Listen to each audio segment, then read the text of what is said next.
tardaría un largo tiempo en aparecer. A principios de los años del 1600, Kepler, un matemático y astrónomo errante, echó de nuevo la bola a rodar. Johannes Kepler calculó áreas y volúmenes de 92 figuras curvas. Se acercó al cálculo, pero como los griegos, tampoco pudo encontrar un método general para todas las figuras y funciones. Pero esta vez no se aplazó la competición y dos franceses cogieron la antorcha, Pierre de Fermat y René Descartes. Combinaron álgebra y geometría, que hicieron finalmente posible describir figuras geométricas con ecuaciones algebraicas. En un sistema de coordenadas rectangulares se puede expresar una recta de pendiente m mediante la sencilla ecuación algebraica y igual a m por x. Y la ecuación algebraica de un círculo sale directamente del teorema de Pitágoras para triángulos rectángulos.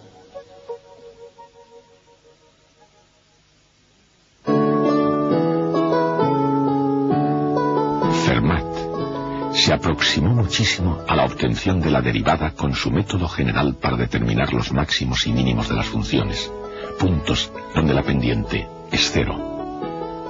La carrera hacia el cálculo estaba entrando en su recta final. Los progresos científicos cruzaron rápidamente el Canal de la Mancha y causaron gran revuelo en el Trinity College. Los grandes avances de las matemáticas, sobre todo los trabajos de Kepler y de Fermat, llegaron a Cambridge, pisando los talones a un sombrío muchacho procedente de una granja de Lincolnshire.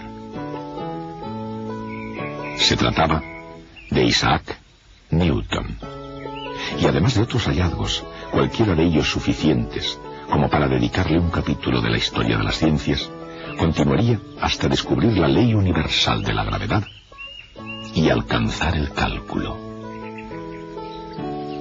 Más tarde lo haría Wilhelm Leibniz, no con gran consternación, sino un desprecio total por parte de un Newton mucho más viejo. Aunque Newton reclamaba: si he logrado ver más allá que otros hombres, ha sido porque estuve de pie sobre hombros de gigantes. No pensaba en Leibniz, sino en Copérnico, Galileo, Kepler. Estos eran los hombres sobre cuyos hombros él había estado de pie. Leibniz y Newton quedaron vencedores en la carrera hacia el cálculo. Mientras que sus respectivos descubrimientos habían tenido lugar en un mismo campo, apenas se hicieron en el contexto y mucho menos con el espíritu de buena deportividad. Sí, Sir, que mañana irá a verles, lo diré, no se preocupe. Sí, hágalo. Fue un drama con conflicto que bien podría haber escrito Shakespeare, y de consecuencias académicas importantes. Mientras, la buena reputación de uno de los jugadores se veía amenazada. Así también, la cordura del otro estaba en serio peligro. Pero antes de que las cosas hubieran llegado a ese extremo, la mente de Newton fue capaz del pensamiento más racional imaginable. Siendo muy joven todavía, y por influencia de Isaac Barrow, catedrático de Cambridge, a quien apenas cita como su mentor, Newton descubrió su propio cálculo, que llamó el método de las fluxiones.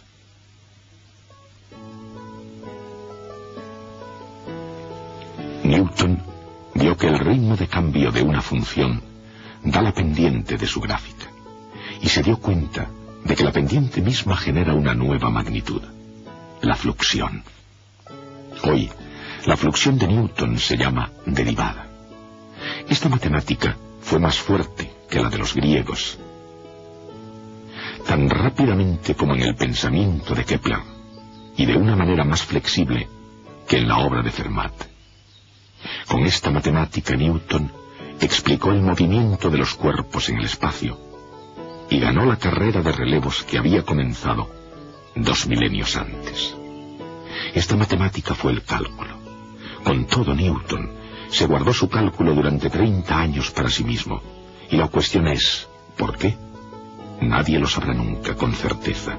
Pero Newton, científico racionalista, dejó escritas cartas, indicios, confesiones.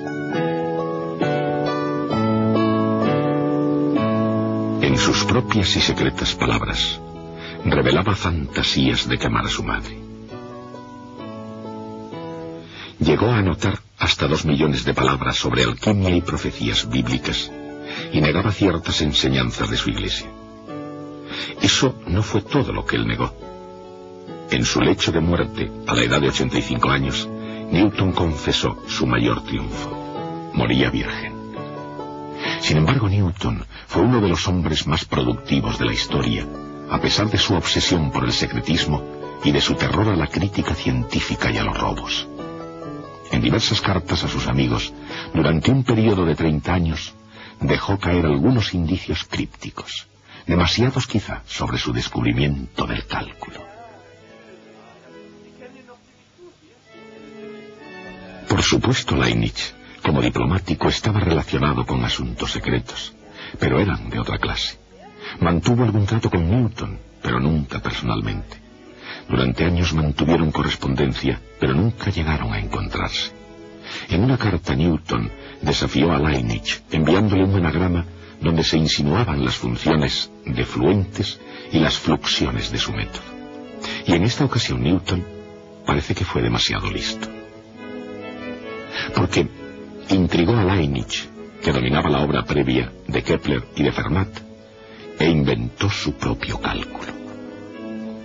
Quizá no fuera el primero en inventarlo, pero es un hecho que queda manifiesto en el debate que fue el primero en publicarlo.